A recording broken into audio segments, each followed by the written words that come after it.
Ma'am చెప్పండి sir. పిల్లలు 5 సంఖ్యలతో వచ్చే పేర్లు చెప్తారు వినండి మ్యామ్. 5 సంఖ్యలతో వచ్చే పేర్ల. పల్లవి. ఓకే, 5 సంఖ్యలతో వచ్చే పేర్లు అంటే ఇవేనా?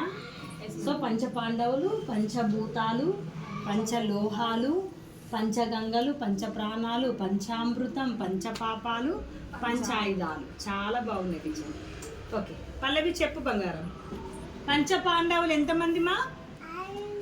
5గురా? చెప్పు.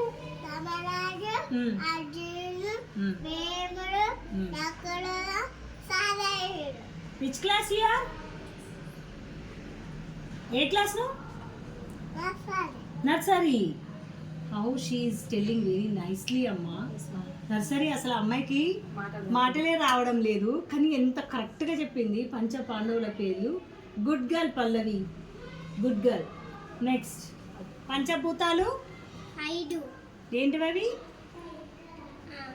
గాలి, నీళ్ళు, నిప్పు, భూమి, ఆకాశం.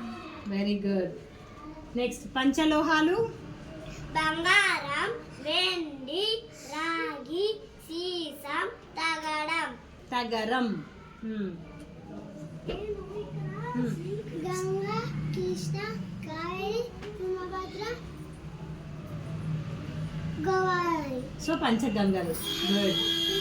నెక్స్ట్ పంచప్రాణాలు. పంచప్రాణాలు చెప్పు. ప్రాణం, అపానం, ఉదానం, జ్ఞానం, సమానం. ఈ పంచప్రాణాలు కూడా ఎవరికి అంత ఐడియా లేదు అసలు. పంచామృతం? గోపాలు, గోపెరుగు, గోనెయ్యి, తేనె, పంచదారం. గోపాలు, గోపెరుగు, గోనెయ్యి అంటే అన్ని గోవు. ఆవుతో ఆవు పాలు, ఆవు పెరుగు, ఆవు నెయ్యి. Very good. పంచ పాపాలు?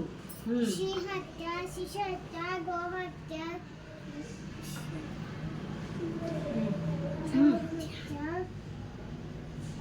శ్రీహత్య, శిశహత్య, గోహత్య, గురుహత్య, బ్రహ్మహత్య. Okay come. పంచాయుధాలు? శంఖం, చక్రం, ఖడ్గం, గద, ధనస్సు. బాగున్నాయి టీచర్, చాలా చక్కగా చెప్పారు పిల్లలు. అన్ని 5 పేర్లతో వచ్చేటువంటివి అన్నీ అన్నమాట. సో కొత్త పదాలు అనేది పంచాయుధాలు, తర్వాత పంచ పాపాలు, పంచ ప్రాణాలు. అంతే అంటే ఉదాహరణ చాలా మంది చెప్తారు, నువ్వే నా పంచ ప్రాణాలు, మా పాపే నాకు పంచ ప్రాణం అంటాం. కాబట్టి పంచ ప్రాణాలు ఏంటి అని చక్కగా చెప్పింది హార్విక. తర్వాత పంచగంగలు. ఈ అసలు అన్నిటికంటే హైలైట్ పల్లవి. అసలు ఈ అమ్మాయికి మాట్లాడటం కూడా రావట్లేదు. ఇంకా ఏమేమి చెప్తుంది టీచర్ ఈ అమ్మాయి? States and Capitals. States and Capitals కూడా చెప్తారా? అన్నీ కృష్ణుని భార్యల పేరు చెప్తావా పల్లవి? చెప్పు చెప్పు. రుక్మిణి, కాళిని, పంచ, మసాలా, టమాటి, మిత్రవింద. నగ్నజితి, గ్రేట్ అసలు టీచర్. అసలు ట్రై చేస్తున్నాం. అష్ట భార్యల పేరు చెప్పింది. Good, super. Thank you ma'am.